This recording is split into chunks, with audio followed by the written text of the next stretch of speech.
Hello दोस्तों, कैसे हो आप। आई होप सब अच्छे होंगे, मस्त होंगे और जीत रहे होंगे। तो दोस्तों, आपकी जो थर्ड ओडीआई है इसके लिए फुल तैयारी होनी चाहिए। तो थर्ड ओडीआई की बात करेंगे इस वीडियो में। और एक जो टॉपिक होगा इसमें कि आप जो स्मॉल लीग खेलते हैं, जैसे हेड टू हेड, मतलब 3 मेंबर, 4 मेंबर, 2 मेंबर, तो उसमें कैसे आपको विक्ट्री लेनी है और कैसे अपने ओपोनेंट को पराजित करना है, कि किस प्रकार से आपको कुछ प्लेयर का देखना है। कुछ पॉइंट मैं आपके सामने रखूंगा। अगर आप वो करके जाते हो तो आपके काफ़ी हाई चांसेस होंगे कि आप उसमें जीत जाओगे। ठीक है, क्योंकि मैं भी वही आजमाता हूँ। हाँ, अगर स्मॉल लीग पे ये तभी वर्क करेगा, है कुछ भी नहीं, सारा माइंड का खेल है। तब आपका स्मॉल लीग में भी तभी वर्क करेगा अगर जो लोग स्मॉल लीग में ज़्यादा टीम से खेलते हैं, जैसे 10 टीमों से खेलते हैं, 5 टीमों से खेलते हैं, 8 टीमों से खेलते हैं, 12, 15, 18, जितना भी आपका अमाउंट होता है, आप जितना भी आप इन्वेस्ट करते हैं ज़्यादा टीम्स में, जैसे वो 17 वाली लीग हो गई, या 19 वाली होगी, या फिर 12 वाली होगी, या फिर आपकी इसमें जितनी भी हो जाए, तो उसमें आपका जो भी होगा वो मैं बताऊंगा आपको। फिलहाल के लिए जो टॉपिक जो इसमें मैं बात करूंगा, देखो, जे शाकिबुल, मेहंदी हसन, वाशिंगटन सुंदर, ये तो भाई सभी के पास होंगे और इनको थर्ड ओडीआई में कोई भी नहीं छोड़ने वाला। ये आप याद कर लो। क्योंकि क्यों इनको नहीं छोड़ने वाला, तीनों 10 ओवर करवाएंगे, तीनों विकेट निकाल रहे हैं, तीनों बैटिंग भी कर रहे हैं और इनकी जो बैटिंग भी अच्छी खासी कर रहे हैं। ठीक है, तो इनको तो सभी लेंगे। और आपको भी, जो भी आप टीम्स में टीम लगा रहे हो, चाहे ग्रैंड लीग हो, चाहे हेड टू हेड हो, चाहे 3 मेंबर हो, 4 मेंबर हो, जितनी भी आप में, तो इन तीनों को तो आपको भूलना ही नहीं है किसी भी कारण, क्योंकि आपका ओपोनेंट भी लेके आएगा और इस इन्हीं इन्हीं तीनों में से सभी के कैप्टन, वाइस कैप्टन भी होंगे। काफ़ी लोगों के, काफ़ी आपके जो ओपोनेंट आएंगे स्मॉल लीग में, इनको कैप्टन, वाइस कैप्टन लेके आएंगे सभी। ये तो आप मान ही लो। और अगर नहीं लेके आए तो क्यों नहीं लेके आएंगे, क्यों लेके आएंगे, देखो 95% और 90 इनका सभी। तो ये तो यार ऑब्वियसली बात है, आप देख रहे हो 2 ओडीआई मैच हुए हैं और उनमें सबसे अच्छा प्रदर्शन ये तीनों ही कर रहे हैं, चाहे वो बैटिंग के मामले में हो, चाहे वो आपका विकेट निकालने के मामले में हो। तो ये तीनों तो एक मोस्ट इम्पोर्टेंट पिक बन जाते हैं। ठीक है, और इधर से अब विकेट कीपिंग में आपको बता दूं, राहुल के साथ सभी जा रहे हैं। हालांकि राहुल पिछले मैच में कुछ अच्छा नहीं कर पाए हैं, पर इससे पहले फर्स्ट ओडीआई में अच्छा करके गए हैं, तो इनके साथ सभी जा रहे हैं। ठीक है, ऊपर से वाइस कप्तान भी है, तो अगर रोहित नहीं खेलते हैं तो क्या पता कैप्टनसी राहुल ही करें। तो फिलहाल के लिए श्रेयस अय्यर जहां से ले रहे हैं। अब देखो, महमदुल्ला का भी जो सिलेक्शन परसेंटेज है काफ़ी हाई हो चुका है, तो इनके साथ भी काफ़ी लोग जा रहे हैं। विराट कोहली को उतने नहीं ले रहे अभी भी। और जहां से आपको बता दूं मैं, सिराज को, ई होसिन को और मलिक को, ये 3 बॉलर तो मोस्ट इम्पोर्टेंट सभी लेके जा रहे हैं। ठीक है, तो जहां से विराट कोहली, तो जो एल दास हो गए, तो जो टीम सभी आपके आगे लेके आएंगे वो इस कदर रहेगी। ठीक है, अब देखो, इस टीम, ये आपका ओपोनेंट इस टीम के साथ ही आएगा लगभग। ठीक है, अब इसमें आप चेंज क्या कर सकते हो, देखो, फर्स्ट है कि महमदुल्ला को ड्रॉप कर सकते हो, जो ड्रॉप करने लायक पॉइंट है। महमदुल्ला को ड्रॉप कर आप मुशफिकुर रहीम को ले सकते हो, जैसे जहां से इनका, क्योंकि ये बहुत दिनों से प्लेयर, जो ये प्लेयर कोई खराब प्लेयर नहीं है कि आप बोलो कि इसके अंदर दम नहीं है कुछ भी करने का, जो स्कोर बनाने का। बंदा ये अच्छा है और काफ़ी एक्सपीरियंस खिलाड़ी है। तो आप इनके साथ भी हेड टू हेड में और 3 मेंबर में जा सकते हो। या फिर आपको लगता है कि मैं नहीं, महमदुल्ला को मैं नहीं ड्रॉप कर सकता, तो एल दास को भी आप ड्रॉप करके, जहां अक्षर पटेल भी आपके लिए अच्छी पिक हो सकते हैं, क्योंकि अपने ओवर भी करवा रहे हैं, अपने ओवर 7 ओवर करवाए हैं इंडिया की तरफ से। और आपको पता ही है, रन भी स्कोर किए हैं, काफ़ी अच्छा करके गए थे। तो आपके लिए ये भी मोस्ट इम्पोर्टेंट पिक बन जाते हैं। तो आपके 4 ऑलराउंडर हो गए और 2 आपके इनके बांग्लादेश की तरफ से ऑलराउंडर हो गए। ठीक है, अब देखो, जो लोग आपकी जो टीम लेके आ रहे थे, उनमें से क्या होगा कि आपके जो लोग होंगे, जो ओपोनेंट होंगे, वो दरअसल सीधा सीधा कैप्टन, वाइस कैप्टन इसको लगाएंगे। आप मानो या ना मानो, इसको कैप्टनसी वाइस कैप्टनसी लगाएंगे। फिलहाल के लिए मैं वही टीम रखता हूँ जो आपको पहले बताई थी मैंने, जहाँ से एलदास, ठीक है। तो वाइस कैप्टनसी के लिए भी जे इनको ही रोटेट कर रहे हैं सभी, ठीक है। इस तरह से आपकी कैप्टनसी वाइस कैप्टनसी लगा रहे हैं। ज़्यादातर शाकिबुल हसन को कैप्टनसी और मेहंदी हसन को ट्राई कर रहे हैं, ठीक है। आपको इसमें करना क्या है, अगर आप हेड टू हेड खेल रहे हो तो या 3 मेंबर 4 मेंबर, तो देखो ओपोनेंट आपका सेम टीम लेके आएगा। ऊपर से देखो जो 3 मेंबर 2 मेंबर 4 मेंबर लीग होती है, इनमें कुछ कॉमन पॉइंट होते हैं। एक तो अगर आपका ओपोनेंट जीतेगा वो किस कदर, ये देखना है आपको कि मेरा ओपोनेंट जो 3 बंदे मेरे साथ आएंगे उनके पास क्या क्वालिटी हो सकती है, मुझसे ज़्यादा बेस्ट क्या कर सकता है वो। जहाँ तो वो ऐसा करेगा कि कैप्टनसी वाइस कैप्टनसी इनको देगा और कुछ प्लेयर वो इस कदर लेके आएगा और कैप्टनसी वाइस कैप्टनसी देगा। आपको कुछ हटके करना है, थोड़ा ज़्यादा नहीं करना है क्योंकि सेम ही होगा। तो आपको जहाँ एक आधा प्लेयर जहाँ से ड्रॉप करना है, जो चाहे वो आपके माइंड पर डिपेंड करता है कि आप एलदास को ड्रॉप कर सकते हो, वो आपको पिच के हिसाब से देखना पड़ेगा, उसमें आपका माइंड लगेगा। और आपको 2 जो ओडीआई हुए हैं उसमें देखना है कि कौन अच्छा कर रहा था। अगर टीम लगाते हो और रियलिटी में आप मोबाइल में या अपने घर में टीवी में या कहीं से भी आप मोबाइल में अगर लाइव मैच देखते हो तो आपको पता होगा कि किसको हमें ड्रॉप करना चाहिए और किसको ड्रॉप नहीं करना चाहिए, ठीक है। तो इतना ही है कि आपको कुछ एक प्लेयर ऐसा रख लेना है जो जिसका सिलेक्शन परसेंटेज काफ़ी कम हो और जहां से कैप्टनसी सेम रखनी है जैसा वो लेके आए। इन तीनों में से ही कैप्टनसी रखनी है आपको, ठीक है। आपको सिर्फ 22 कैप्टनसी में जहां ट्राई कर लेना है, जहां इन तीनों में से 22 कैप्टनसी को आप ट्राई कर सकते हो, ठीक है। ये मोस्ट कैप्टनसी भी इन तीनों में से ट्राई कर सकते हो, पर कैप्टनसी आपके लिए काफ़ी रिस्की हो सकता है। पर फिर भी इनके पास मौका होता है एक तो रन स्कोर करने का और एक विकेट निकालने का, क्योंकि 10 ओवर वाशिंगटन सुंदर निकालेंगे, 10 ओवर मेहंदी हसन कर रहे हैं, 10 ओवर ही अपने शाकिबुल हसन कर रहे हैं। 10 नहीं करेंगे तो 8-10 8-10 8-10 तो सभी कर रहे हैं ये तीनों। तो इनमें से तो आपके सभी जितनी भी आप टीम से खेल रहे हो इनमें ही आपको कैप्टनसी वाइस कैप्टनसी देनी है, ठीक है। इनमें ही आपको कैप्टनसी वाइस कैप्टनसी देनी है। बाकी आपको अगर कैप्टनसी इनको इन तीनों में से दे रहे हो तो वाइस कैप्टनसी आपको जहां से जहां होशिन को देनी है और जहां से शाकिबुल को कैप्टनसी देनी है, इस कदर खेलना है। और जहां से आपको मैं आपको बता दूं, महमदुल्ला को ड्रॉप कर आप मुशफिकर रहीम को ले सकते हो। अब देखो ये टीम क्यों इतनी खतरनाक हो जाती है। देखो एक तो आपने वाइस कैप्टनसी पर रिस्क लिया है क्योंकि इनके साथ बहुत कम लोग जा रहे हैं, पर फिर भी देखो 2 मैचों में बंदे ने अच्छे खासे पॉइंट दिए हैं। इस मैच में भी 4-5 विकेट लिए थे इन्होंने। कितने विकेट लिए हैं? 4 विकेट लिए हैं, 100 पॉइंट अकेले ने दिया हुआ है। अब इस मैच में देख लेते हो जो पीछे ओडीआई हुआ, इसमें भी इन्होंने 3 विकेट लिए हुए हैं। तो अगर बांग्लादेश जीत रहा है तो सबसे ज़्यादा विकेट लेने का, सबसे ज़्यादा कसी हुई गेंदबाजी ये ही कर रहे हैं ओसीन, ठीक है, ई हुसैन। तो इनके साथ आपको 22 कैप्टनसी के साथ आप जा सकते हो। अगर आपका लक ही खराब होगा, देखो लक भी डिपेंड करता है इसमें, ये नहीं है कि मैं बताऊंगा जो आप सोचोगे वही होगा। मेन बात होती है आपका लक भी। क्या पता है कि इतने टाइम से बंदा विकेट निकाल रहा है और जब आप, ऐसा होता भी होगा आपके साथ, कई बार हुआ होगा कि जब आप किसी को कैप्टन या वाइस कैप्टन लेते हो और वो आउट हो जाता है। ये कमेंट करके बताना किसी के साथ, किन लोगों के साथ होता है कि जिस दिन उन्होंने सोचा होगा कि ये बंदा चलेगा उसी दिन ही वो आउट होगा या उसी दिन ही उसको कोई विकेट नहीं मिलेगी। तो कमेंट जरूर करना अगर ऐसा भी किसी के साथ होता है, क्योंकि पहले जो मैं खेलता था मेरे साथ भी ऐसा ही होता था, क्योंकि मुझे उतनी नॉलेज नहीं होती थी। ऐसे ही मैं टीमें लगा देता था और वो आउट होके चले जाते थे, ठीक है। अब दूसरा पॉइंट ये तो हो गया आपका कि कैप्टनसी वाइस कैप्टनसी और एक प्लेयर को आपको रोटेट करना है। एक प्लेयर ऊपर से रिस्क ले लेना है, नीचे से कैप्टनसी वाइस कैप्टनसी, एक सेफ में जाना है, कैप्टनसी सेफ रखनी है, वाइस कैप्टनसी रिस्की रखनी है, ठीक है।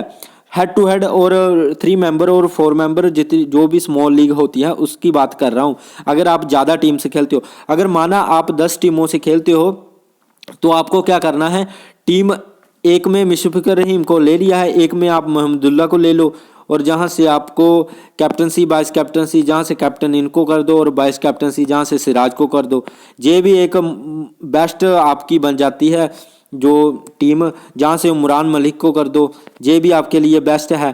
क्योंकि देखो अब आपके बांग्लादेश के जो 4 से 5 खिलाड़ी जो बेस्ट कर रहे हैं इंडिया के ओपोनेंट में, वो क्यों है? क्योंकि एक तो मोहम्मदुल्ला अच्छा कर रहे हैं, एलदास अच्छा कर रहे हैं, शाकिबुल हसन अच्छा कर रहे हैं, मेहदी हसन अच्छा कर रहे हैं और ई हुसैन अच्छा कर रहे हैं। तो ये तो आपके 5 के 5 आ गए, जहां से राहुल, कोहली और श्रेयस अय्यर और वाशिंगटन सुंदर और सिराज और उमरान मलिक, जहां से बस आपने कैप्टनसी वाइस कैप्टनसी अलग कर देनी है। हेड टू हेड में ज़्यादातर आप ऐसा ही करें कि कैप्टनसी वाइस कैप्टनसी को रोटेट करें, ज़्यादा खिलाड़ियों को रोटेट करने की आपको ज़रूरत नहीं है। हाँ, ऊपर आप रिस्क ले सकते हो, जैसे आपको लगता है भाई राहुल भी अच्छा नहीं कर सकता, और जहां से आपको बता दूं मैं, आपको लगता है एलदास नहीं चलेंगे, वैसे भी 50% चांसेस हैं इनके, और चलने के चांस मुझे भी कम लगते हैं। पिछले फर्स्ट ओडीआई में तो थोड़ा अच्छा भी किया था, इसमें भी कर सकते हैं क्योंकि पिछले मैच में फ्लॉप थे। तो आप जहां से अलग भी कुछ ट्राई कर सकते हो, जैसे शिखर धवन भी पिछले दोनों मैचों से फ्लॉप जा रहे हैं। अगर चले तो सिंगल हैंडेड विन करेंगे, देख लेना आप। अगर शिखर धवन इस मैच में चलते हैं, क्योंकि पिछली जो न्यूजीलैंड की सीरीज थी उसमें भी शिखर धवन ने कुछ अच्छा नहीं किया था, और जो अब इसकी सीरीज है बांग्लादेश की, तो इसमें भी कुछ अच्छा नहीं कर रहे, और इनका कैप्टनसी बेस्ट कैप्टनसी के लिए सिलेक्शन भी बहुत कम है। ग्रैंड लीग के लिए ऐसे ही खिलाड़ियों को पिक किया जाता है जिनका नाम तो बड़ा हो और किया कुछ ना हो, और एक ऐसा मैच होता है जिसमें वो 100 करता है, जहां 100 से ज़्यादा करता है और अकेला ही अपने दम पर मैच जिता जाता है। तो ऐसे ही वो नाम होते हैं, जैसे रोहित शर्मा, विराट कोहली और शिखर धवन। तो इनका दिन कौन सा होगा ये किसी को पता नहीं होगा, पर आपको क्या करना है, देखो ज़्यादा टीम से खेलने का तभी तो यही तो फायदा होता है हेड टू हेड में, क्योंकि आपके पास ज़्यादा एडवांटेज होता है कैप्टनसी वाइस कैप्टनसी रोटेट करने का। और देखो अगर आपका ओपोनेंट आ रहा है, क्या पता उसने एक ही टीम लगाई हो, तो वो क्या करेगा, जो आपका ओपोनेंट होगा वो इसको ऐसे करके लेके आएगा, क्योंकि उसने एक ही टीम लगाई है, वो सेफ खेलने की ज़्यादा कोशिश करेगा। वो बोलेगा मुझे रिस्क नहीं लेना है, मुझे सेफ ही खेलना है, अभी ये दोनों अच्छे कर रहे हैं शाकिबुल हसन और मेहदी हसन, मैं इनके साथ ही जाऊंगा। तो आपको अगर आप मेहदी हसन या शाकिबुल हसन के साथ जा रहे हो, वाइस कैप्टनसी ई हुसैन को दे रहे हो, जहाँ धवन को दे रहे हो, कोहली को दे रहे हो, या श्रेयस अय्यर की आपके लिए बेस्ट चॉइस बन जाते हैं वाइस कैप्टनसी के लिए। तो इसमें क्या होगा, अगर देखो मेहदी हसन को 2 विकेट मिले, ठीक है, 10 ओवर करवाए, और अगर 2 मैचों से बंदा स्कोर कर रहा है, इस मैच में अगर जल्दी चला जाता है 20-30 रन करके, और इधर से श्रेयस अय्यर अच्छा कर जाते हैं, तो आपके लिए बेस्ट वाइस कैप्टनसी के लिए बेस्ट चॉइस श्रेयस अय्यर निकल आते हैं। पर मैं ज़्यादा चांसेस करूंगा कि आप बॉलर को ही वाइस कैप्टनसी दें, क्योंकि इस पिच पर बॉलरों का ही सब कुछ हो रहा है। दोनों ओडीआई आपने देख ले हैं, सब में बॉलर ही सबसे अच्छा कर रहे हैं, और ज़्यादा उनको प्रेफर करें जो बैटिंग बॉलिंग दोनों करते हैं, और इन तीनों को छोड़ना ना भूलें। ये तो मैंने बताया है, कैप्टनसी वाइस कैप्टनसी इनके बीच ही रखें, कैप्टनसी वाइस कैप्टनसी इनको जरूर दें। बाकी जहां से आप एक आधा प्लेयर रोटेट करते रहें, जैसे मैंने आपको पहले भी बताया था कि जैसे धवन हो गए, तो जहां से रहीम आपके लिए एक बेस्ट पिक है, जहां से आपके लिए अक्षर पटेल बेस्ट पिक है, जहां से आपको लिए अक्षर पटेल तो होंगे, जहां से आपके शार्दुल ठाकुर भी अच्छे हैं। हाँ, विकेट इनको नहीं मिल रही, पर बॉलिंग अच्छी खासी कर रहे हैं, क्या पता इस मैच में मिल जाए। और जहां से आपके मुस्तफिजुर रहमान भी अच्छे हैं, पिछले मैच में काफ़ी अच्छा करके एक जब विकेट निकाला हुआ है इन्होंने हाँ 10 ओवर करवाए हैं अपने, और एक विकेट भी निकाला है, पर फिर भी इंडिया के खिलाड़ी इनको अच्छा खासा खेल रहे हैं। तो आप जहां से अक्षर पटेल के साथ जाएंगे, क्योंकि बैटिंग बॉलिंग दोनों अच्छे से कर ले रहे हैं, और जहां से फिर आप अगर इनके साथ नहीं जाना है आपको, तो आप जहां से मुशफिकुर रहीम, जहां से आपको एलदास के साथ भी आप जा सकते हो, ठीक है। तो ऐसे आपको टीम क्रिएट करनी है, इन तीनों को नहीं छोड़ना है, ये बात याद रखना। ऑलराउंडर में ये तीनों हैं, इनको छोड़ा तो आप गए, सीधी सी बात है। वो चाहे हेड टू हेड हो, चाहे वो हो ग्रैंड लीग हो, इन तीनों को ऑलराउंडरों को नहीं छोड़ना है। बाकी कैप्टनसी वाइस कैप्टनसी आपको रोटेट करनी है आई होप, और ऊपर से एक आधा प्लेयर आपको रिस्क पर रखना है ताकि आपकी विनिंग ज़्यादा से ज़्यादा हो। एक टीम में रिस्क पर रख लिया, एक में सेफ चले गए, कैप्टनसी वाइस कैप्टनसी सेफ कर ली, जहाँ फिर कैप्टनसी को सेफ रखा, वाइस कैप्टनसी को रिस्की रखा, जहाँ फिर एक प्लेयर रिस्की पिक किया और जो जिसको सबसे ज़्यादा लिया है उसको ड्रॉप किया। बस ऐसे ही मैच जीता जाता है। ठीक है भाई, जितना भी ज्ञान था मेरे पास, मैं जैसे जीतता हूँ मैंने सारा दे दिया आपको। अगर आप फिर भी नहीं जीत रहे हो तो फिर यार आपका लकी ख़राब है, जहाँ आपको कुछ ना कुछ आप में कमी हो रही है, जहाँ आपको अच्छे से देखना नहीं आ रहा, पिच नहीं देखना आ रही कि पिच कैसे कर रही है, जहाँ आप मैच नहीं देखते हो। देखो, अगर आप ड्रीम 11 खेलते हो तो आपको मैच भी देखना पड़ेंगे। ऐसे मत सोचो कि हम ऐसा तुक्का मारा और जीत गए तो जीत गए, नहीं जीते तो नहीं जीते, फिर कमेंट कर दिया कि सर मैं हार गया। भाई मैच भी देखना पड़ेगा। अब मैं बोलूँगा कोहली को ड्रॉप कर दो, आप कर दोगे? यार आपका दिमाग भी नहीं काम करता। जे बंदा कोहली को ड्रॉप करवा रहा है, क्यों करवा रहा है? क्योंकि पीछे अगर 2 मैचों से फ्लॉप है तो इस मैचों में चलने के चांसेस हैं। श्रेयस अय्यर को अगर मैं बोल दूं फ्लॉप करो तो आप करोगे? तो ऐसा नहीं होता। अपने माइंड से भी टीम आपको क्रिएट करनी होती है। मैं बस कुछ पॉइंट आपके आगे रखता हूं कि ऐसा ऐसा करो, आपके लिए जो विनिंग के चांसेस हैं वो हाई हो सकते हैं, और होते भी हैं यार। अगर आप 10 टीमें लगाते हो इस तरह की, जैसे मैंने आपको बताया है, ऊपर का एक प्लेयर रिस्की रख लिया और नीचे से आपको सेव कर लिया, तो अब भी आप अच्छा करेंगे। अगर आप सारी टीम ही सेफ लेके गए और ऊपर से आपने 22 कैप्टनसी रिस्की कर ली, जहाँ कैप्टनसी रिस्की कर ली, आप तब भी जीत जाते हो। रिस्क आपको हेड टू हेड हो, 3 मेंबर हो, 4 मेंबर हो, थोड़ा बहुत लेना ही पड़ेगा। पर अब मूर्खता कौन करते हैं? जैसे ये 3 ऑलराउंडर हैं, मैं बोल रहा हूं कि इनको जो ड्रॉप करेगा वो पागल होगा। तो क्या करेंगे? बाकी यूट्यूबरों का जो कुछ भी होगा, वीडियो देखेंगे, बोलेंगे कि इसने तो भाई ड्रॉप किया मेहंदी हसन को, इस मैच में नहीं चलेगा। भाई क्यों नहीं चलेगा? चल माना बैटिंग से नहीं चला यार, बॉलिंग से तो चलेगा ना वो। इन तीनों को ड्रॉप करने की सोचना भी मत इस मैच में।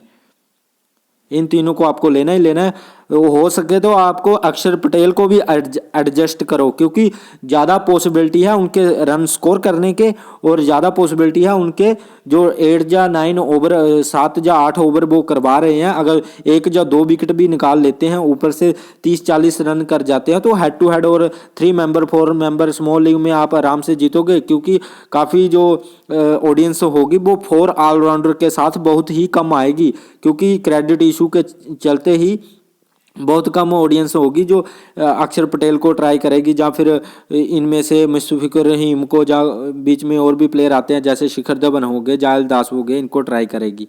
ठीक है, आई होप मैं जो आपके लिए बोला या कुछ भी आपने आप बताया, अपना ओपिनियन दिया कि ऐसा करो, आपका जो पैसा है बचेगा। देखो पैसा ऐसे पेड़ों पे नहीं लगता कि उखाड़ा और लगा दिया ड्रीम 11 पर। आपका अकाउंट खाली होता है भाई। आप जब ड्रीम 11 पर ऐड कैश करते हो ना, तो मैसेज आता है एक कि इतने पैसे कट हो गए आपके बैंक से। होल पड़ते हैं दिल में, यार इतने लगा दिया, अगर आप हार गया तो मैं गया। तो ऐसा है कि लॉजिक के साथ चलना है, थोड़ा सा रिस्क लेना है, थोड़ा सेफ भी रहना है। पता होना चाहिए आपको, जब आप ड्रीम 11 खेल रहे हो आपको ये पता होना चाहिए कि मैं इस प्लेयर को क्यों ड्रॉप कर रहा हूँ और इस बॉलर को क्यों ले रहा हूँ, और मैं जहाँ कैप्टनसी क्यों दे रहा हूँ और इसको वाइस कैप्टनसी क्यों दे रहा हूँ, और पिच रिपोर्ट क्या कहती है, पिच क्या कहती है, पिछले मैच में क्या किया है। ये सारे पॉइंट ओवरऑल आपका मैच का एनालिसिस आपके माइंड में सेट होना चाहिए, तभी आप ग्रैंड लीग या head to head, grand league की बात करता नहीं हूँ, वो लक बहुत चलता है उसमें। Head to head, small league और ग्रैंड लीग में भी अच्छा रैंक लाने के लिए बहुत इंपॉर्टेंट हो जाता है। ठीक है, तो अगर वीडियो जरा भी अच्छी लगी है तो आप चैनल को like and share and subscribe जरूर करें। और देखो भाई, आप लाइक नहीं करते वीडियो को, तो लाइक जरूर किया करें और कमेंट भी किया करें। अच्छा हो बुरा हो, गाली निकालनी हो, कुछ भी करना हो भाई, कमेंट कर दिया करो। आपका भाई सब कुछ देखता है, ऐसी कोई बात नहीं है। अगर आपको कुछ भी नहीं, आपको लगता है कि फालतू की बकवास करता है, तो भाई आप वो भी लिख सकते हो, मुझे कोई प्रॉब्लम नहीं है, क्योंकि आप मेरे अपने ही हो। अगर मेरे साथ आप मेरे चैनल को आप सब्सक्राइब कर रहे हो तो आप मेरे अपने हो जाते हो। फिर आपकी गाली देना, आपका प्यार देना, मुझे इससे प्यार दोगे तो ज़्यादा कॉन्फिडेंस मिलेगा, गाली दोगे तो मैं अपने कंटेंट में और इम्प्रूवमेंट करूँगा और अच्छे से एक्सपीरियंस करूँगा। देखो क्योंकि हमारे पास, हम जीतते हारते रहते हैं, हमारे पास थोड़ा एक्स्ट्रा मनी रहता है जिससे हम एक्सपेरिमेंट करते हैं कि आपके लिए कैसा बेस्ट रहे। ठीक है, आपके पास अगर 500 रुपया है तो 500 रुपया एक बार हार गए तो फिर क्या मुंह दिखाओगे ड्रीम 11 पर, फिर से ऐड कैश करोगे, फिर से ऐसा करोगे तो जब अकाउंट का मैसेज आएगा कि आपके वैलेट से इतने, आपके पेटीएम से, आपसे, आपके गूगल पे से इतने पैसे निकल के ड्रीम 11 पर लगा दिए, फिर भी ना जीतो तो बहुत ही गुस्सा चढ़ता है। और कई बार तो ऐसा भी होता है कि ड्रीम 11 को डिलीट ही कर दिया जाता है। अब ये भी कमेंट करना कि कौन से वो लोग हैं जो जब हार जाते हैं, मतलब काफ़ी टाइम से हार हार हार मिल रही हो उनको, और वो ड्रीम 11 को डिलीट कर देते हैं, अनइंस्टॉल कर लेते हैं, और फिर थोड़े बाद फ्री एंट्री आती है तो अच्छा करते हैं, फिर उसमें इन्वेस्टमेंट करते हैं। एक वीडियो अलग आएगी मेरी शाम को, वो मैं कुछ आपको पॉइंट उसमें भी बताऊंगा, वो होगी ग्रैंड लीग के लिए, और ड्रीम 11 डिलीट करने के कुछ पॉइंट भी मैं आपको बताऊंगा। ठीक है, तो वो नेक्स्ट वीडियो जरूर देखना, आपके लिए मोस्ट इम्पोर्टेंट होने वाली है। ठीक है, आई होप सब आप समझ गए होंगे आपको क्या करना है, और फुल तैयारी करनी है दोस्तों, आपको फुल तैयारी, जैसे आप किसी एग्ज़ाम की तैयारी करते हो ना, जैसे आप किसी एग्ज़ाम की, किसी खेल की, किसी काम की, कोई भी आपका कहीं जाना हो, आप अगर कहीं रिश्तेदारी में जाना हो, आप कैसे कपड़े न्यू लगाकर सब कुछ देखते हैं मैं ठीक लग रहा हूँ, वैसे ही आपको सब कुछ करना होता है कि बेस्ट देना होता है आपको, कि बेस्ट इस मैच की आपको फुल तैयारी करनी है, कि आपको ऐसा ना लगे कि यार मैं बिना लड़े हार गया। अगर आप दिमाग लगाकर भी कुछ पॉइंट से हारते हो ना, जैसे 1 पॉइंट से, 2 पॉइंट से, तो इतना गम नहीं होता कि यार मैं 1 पॉइंट से, अगर आप 100 150 पॉइंट से हार रहे हो, या 50 पॉइंट से आपकी head to head small league में हार रहे हो, तो वो आपके लिए शर्म की बात है, क्योंकि आपने बिल्कुल ही एनालिसिस नहीं किया है और बेकार से बेकार टीम उतारी हुई है। ठीक है, आई होप आप सब समझ गए होंगे। तो मिलते हैं नेक्स्ट वीडियो में। अगर वीडियो अच्छी लगी चैनल को सब्सक्राइब, लाइक, शेयर, कमेंट जरूर करें। Bye guys, take care.